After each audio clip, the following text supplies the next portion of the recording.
as-sama'. Biasakan mendengar untuk mengamalkan. Biasakan mendengar bukan untuk cari di mana salah dia berbicara. Ada orang datang ke masjid mendengar ceramah, memperhatikan di mana kesalahannya. Tugas kesalahan bukan tugas kita. Tugas kita mendengar yang benar dan mengamalkannya. Tugas orang lain malaikat yang mencatat salah benarnya. Jamaah biasakan mendengar untuk mengamalkannya, bukan untuk memberi penilaian. Ustaz itu kurang bagus. Ustaz itu mantap. Ustaz itu lucu luar biasa. Bukan itu tujuan daripada sama mendengar. Tujuannya adalah ingin mendengar dan mengamalkannya. Kemudian yang tiga pesan Nabi, wa ta'ah. Biasakan jadi orang yang taat kepada Allah, tidak jadi pembangkang. Lihat di media sosial sekarang, betapa banyak Muslim sendiri yang merongrong agamanya. Berapa banyak Muslim sendiri yang menghina agamanya. Berapa banyak golongan ulama tanda kutip yang menghina ulama lainnya. Bukan berbeda pendapat, tapi berbeda pendapatan. Sayang beribu sayang. Bagaimana anda rasakan kalau Allah masih menghidupkan Rasulullah sampai sekarang? Kalau Rasulullah di Indonesia, kondisi Indonesia begini, bagaimana Rasulullah mengatakan kepada kita orang Indonesia yang agama Allah kita jaga seperti ini? Menangis sejadi-jadinya Rasulullah kalau melihat kondisi kita. Maka kembali pesan Nabi kalau sebelum wafat, pertama adalah takwa kepada Allah yang benar.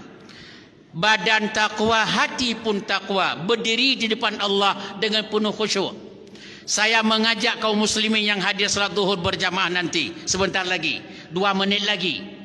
Tolong berdiri di depan Allah dengan tegak. Maaf, ingat, coba biasakan bersama Allah dalam salat 4 rakaat. Tidak ada yang kita ingat keluar.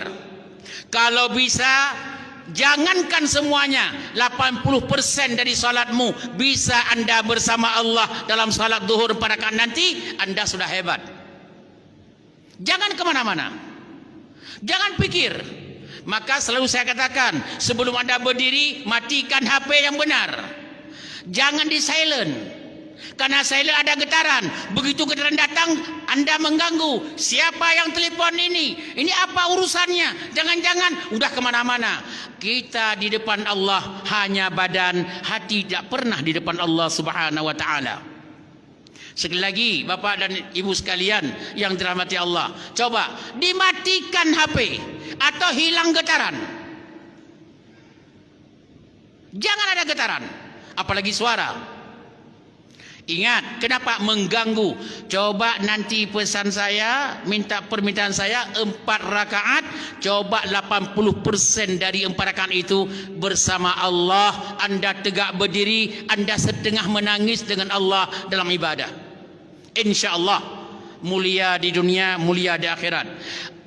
Rasulullah menambah kalimat, wa in ta'ammara alaikum abdun habsyi.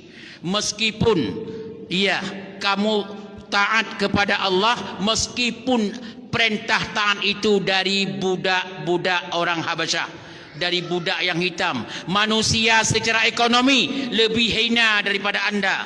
Yang berceramah kepada anda lebih hina daripada anda secara ekonomi. Lebih rendah daripada anda secara politik, lebih rendah daripada anda secara sosial. Meskipun demikian, kalau disampaikan agama, pasang badan, takwa yang tinggi, sama mendengar yang baik untuk mengamalkannya. Yang ketiga, taat, sering melakukan perintah-perintah Allah. Itu yang diharapkan dari itu. Meskipun yang berceramah itu orang secara ekonomi lebih rendah dari anda, secara ilmu pengetahuan lebih rendah dari anda, secara sosial lebih rendah dari anda, secara bermasyarakat dan dalam negara dia lebih rendah daripada anda, tapi duduk dengan terhormat.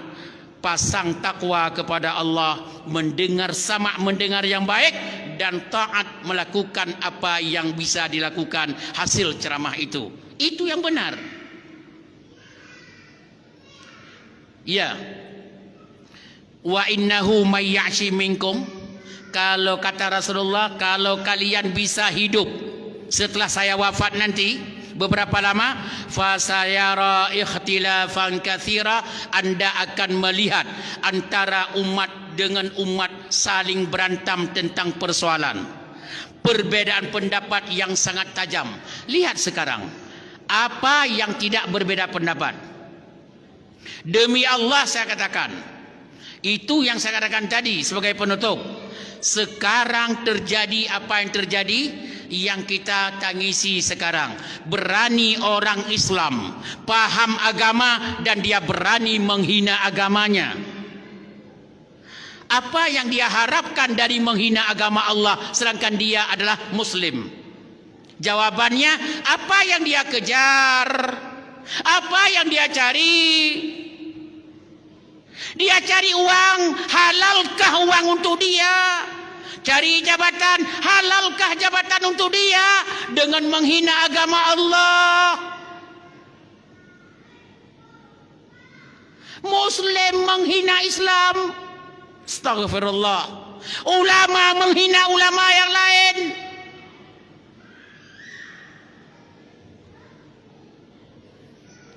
Demi Allah saya katakan, akan dicabut agama dalam dada ulama-ulama yang dalam fatwanya selalu bertentangan menghina pihak-pihak yang lain. Jangan coba-coba. Imam Syafi'i, penutup kalimat Imam Syafi'i mengatakan, pendapat saya benar. Pendapat saya, kata Imam Syafi'i, benar, tapi bisa saja salah. Pendapat orang lain salah, tapi bisa saja benar. Itu maknanya apa? Saling menghormati. Islam, agama Islam bukan milik siapa-siapa, bukan milik organisasi A, bukan milik organisasi B. Islam itu milik Allah. Apa yang Anda fatwakan menurut Anda benar, menurut Allah, Allah yang Maha tahu benar atau salahnya. Yang difatwakan oleh orang lain menurut dia benar, tapi Allah yang tahu Maha benar. Jawabannya, saling menghormati antara ulama dengan ulama. Jangan dipertajam untuk permusuhan. Sering terjadi sekarang antara rombongan kayak pemain bola, ulama A menyalahkan ulama B, ulama B menyalahkan ulama A. Yang bingung masyarakat, hari akhirat enggak kuat Anda berdiri di depan Allah Subhanahu wa taala. Kalau Allah bertanya, hancurnya umat gara-gara kamu ulama, mau ngomong apa sama Allah? Hancurnya bangsa gara-gara kamu. Oleh karena demikian, kesimpulan ceramah kita singkat ini adalah, mudah-mudahan sudah cukup. Kesimpulan, tingkatkan takwa kepada Allah yang benar takwa, jangan main-main. Yang kedua, biasakan mendengar untuk mengamalkannya.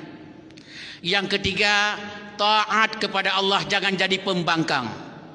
Yang keempat, mari kita aturkan, rapatkan saf umat Islam untuk bertahan supaya agama Allah semakin maju ke depan.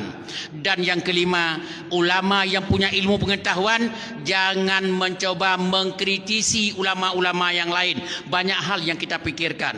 Ayo kita bersatu. Bersatu, ada hal yang kita pikirkan. Daripada perbedaan pendapat yang kecil, banyak persoalan-persoalan umat, kemiskinan, kehancuran, akidah yang harus kita luruskan. Jangan sampai kita ceramah ulama-ulama membuat musuh-musuh Allah di luar Islam bertepuk tangan. Jangan